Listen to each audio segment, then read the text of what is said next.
Thiago, seja muito bem-vindo. Bom, primeiramente, muito obrigado pelo convite. Eu fico muito feliz e honrado, né, de ser chamado. Tiago, aqui eu tenho uma preocupação muito grande de deixar sempre um histórico aqui no podcast, né? Em geral, eu me preocupo muito com as novas gerações, que às vezes pensam que nasceram e o mundo nasceu junto com elas. Elas não têm assim aquela noção de que, olha, tem todo um histórico que vem do passado, claro, e que precisa ser compreendido antes de a gente tentar fazer alguma mudança ou acrescentar algo, né? E a minha primeira pergunta é sobre essa. Bom, primeiro, o que levou você a estudar fisioterapia?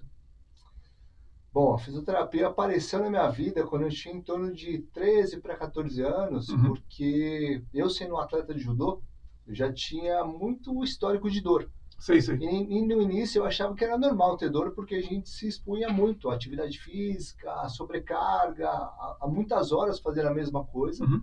Só que chegou um determinado momento que eu comecei a sofrer muito com a dor que me impossibilitou de continuar treinando. Sei. E aí eu fui buscar ajuda de uma opinião médica, e o médico na época pediu para eu fazer fisioterapia para ajudar no meu processo de recuperação. E eu fiquei maravilhado que, com algumas orientações de atividades específicas, meu corpo simplesmente começou a responder e as minhas dores simplesmente sumiram naquela época. Sumiram. Então, ali assim ficou aquela sementinha plantada que a fisioterapia era efetiva, que Uhum. trazia a resolução, porque foi uma orientação simples Entendi. que eu fui fazendo diariamente que resolveu, naquele momento, as minhas queixas principais. Uhum.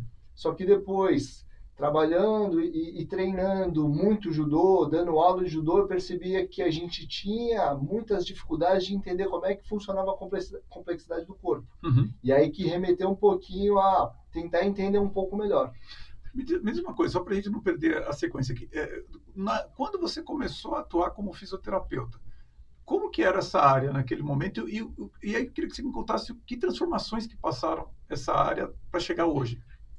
Então, na época que eu me formei, a fisioterapia era muito focada em novas tecnologias, Uhum. né? A gente tinha muitos equipamentos, a parte de movimento, de exercícios físicos, estava começando a engatinhar como Sim. precursores efetivos para tratar as dores das pessoas, mas tinha assim, como se fosse uma rivalidade.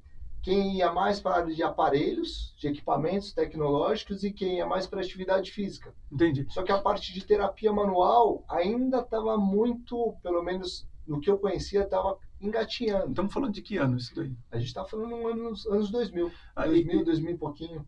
bom, então, se eu entendi muito bem, então tinha pessoas que iam mais focadas em aparelhos e outros mais na No exercício manipulação, no físico, exercício físico. e aí outros que começaram a migrar mais para manipulação. Havia essa divisão, essa Sim, descoberta, vamos dizer assim. porque cada um defendia a sua bandeira, Entendi. tinha a sua percepção, a sua expertise, então cada um conseguia entregar resultados diferenciados. Uhum. E aí começou a ter essa rivalidade. Qual linha de tratamento era mais efetiva? E eu, por sorte ou não, acabei transitando em todas. Eu queria saber de tecnologia e aparelhos. Como eu venho do esporte, eu queria vivenciar uma dinâmica de atividade física, que eu acreditava que o exercício físico fosse efetivo. Uhum. Mas o que eu percebi lá na frente é que a minha grande habilidade era através da terapia manual. Entendi. Então, assim, pelo menos na sua carreira, a transformação foi para o lado de você se sofisticar ou se especializar mais nas habilidades manuais, vamos dizer assim, para tratar dos pacientes. Vamos chegar naquilo que eu quero conversar muito para você, que é o método que você criou. Mas antes disso, eu queria conhecer um pouco mais da sua história, porque você foi fisioterapeuta da Federação Brasileira de Judô. Como é que foi essa experiência? Eu sei que você participou de Olimpíadas. Conta para nós como que foi essa experiência de estar na Confederação Brasileira de Judô, participar da Olimpíada e ajudar os nossos atletas. Então, na verdade, foi uma realização de um sonho, porque eu sendo atleta de judô, o que a gente almeja é participar de campeonatos, de Jogos Olímpicos. E eu, infelizmente, não tive essa experiência, eu tive essa frustração, mas o que fez com que eu realmente me esforçasse em se tornar o melhor fisioterapeuta possível para ajudar os meus colegas. Uhum. Então, vivenciar uma rotina de alta performance, vivenciar um ambiente que gera muita cobrança por conta de pressão, de resultados, é interessante porque você tem as duas mãos. Uma, que você tem que entregar o melhor resultado, e a outra, você sabe que você muitas vezes não tem um tempo hábil para fazer aquilo que deve ser feito. Então a gente tem que conseguir ter essa habilidade de ponderar. Porque o tempo é curto, né? O tempo é muito curto, a competição ela é muito intensa, a preparação ela é muito desgastante, porque o atleta tem que submeter a muitas horas de treinamento, com muita dificuldade, porque ele tem que treinar com outros atletas que ele vai competir, né? Então muitas vezes você tem um embate fora da competição durante o treinamento. Entendi. Então é uma coisa assim que a gente precisa dos atletas muito fortes para a gente ficar cada vez mais forte. Sim, Mas é aí que a gente começa a ficar numa linha muito tênue do desafio e do risco de se machucar. Entendi. E eu sendo fisioterapeuta, eu tinha que ficar olhando lá de fora para conseguir ajudar o atleta a enxergar onde ele estava se expondo demais e onde ele dava para acelerar um pouquinho. Entendi. Então essa experiência, essa vivência de ficar em alto rendimento me deu bastante tranquilidade depois para eu tocar meu dia a dia, porque o alto rendimento eu sei, o nível de pressão e de exigência. Agora, o meu dia a dia é muito mais tranquilo.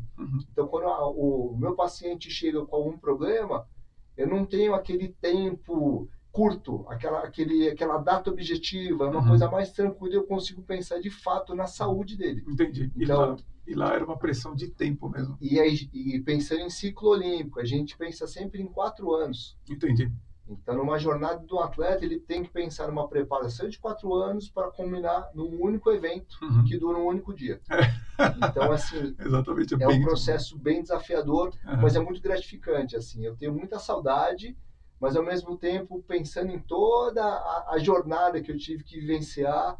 Hoje eu repenso um pouquinho. Hoje eu deixo para o pessoal mais novo. É bem melhor mesmo. Eu uso muitos exemplos de atleta para falar sobre os executivos, né? Eu acho que uma coisa que me preocupa muito é que quando você fala de um ciclo de 4 anos de preparação, existe a preparação física, existe o período de descanso, a pessoa vai participando de torneios e tudo mais.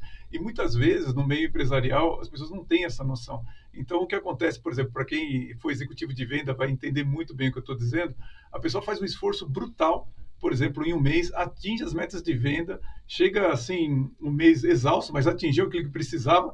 No dia 1º do mês seguinte, o diretor de vendas vira e fala assim, bom, agora vamos fazer o dobro, né? Você fala assim, imaginou se o atleta termina uma maratona e no mês seguinte já fala, olha, agora vamos correr 84 quilômetros, né? 42 é pouco, mas é mais ou menos isso que acontece no meio executivo. As pessoas não têm a noção de que a alta performance não tem nada a ver com você fazer mais com cada vez menos, mas é você ter período de descanso, você tá bem e tudo mais. Isso, as pessoas não têm muito essa noção. E é importante, né, Thiago? É extremamente importante, porque hoje é sabido que o processo de descanso ele tem que entrar como se fosse parte de um treinamento. Então, se a gente fala em alta performance de esporte, que o atleta precisa se hidratar bem, precisa se alimentar bem, precisa treinar muito bem, o descanso ele entra como um pilar extremamente importante. E eu vejo que também na dinâmica do executivo também deveria entrar esse pilar de descanso, um sono em excelência, só que muitas vezes por conta da pressão, né, das metas que ainda não foram atingidas, a cabeça do executivo não para. Como é que é a qualidade do sono? É muito completamente comprometida. Não, inclusive, em coaching, você tem certos métodos que vêm de estudo, que nós chamamos de capacidade de oscilar, em que a pessoa não deve ficar trabalhando assim inúmeras horas. Ela tem que, de um certo período de tempo em certo período de tempo, parar o que está fazendo, ou fazer outra coisa, ou tomar um café, dar uma refrescada, um copo d'água, para justamente não ficar o tempo todo ali naquela concentração, que muitas vezes a pessoa acha que ela está produzindo mais e, na verdade, a performance dela está caindo.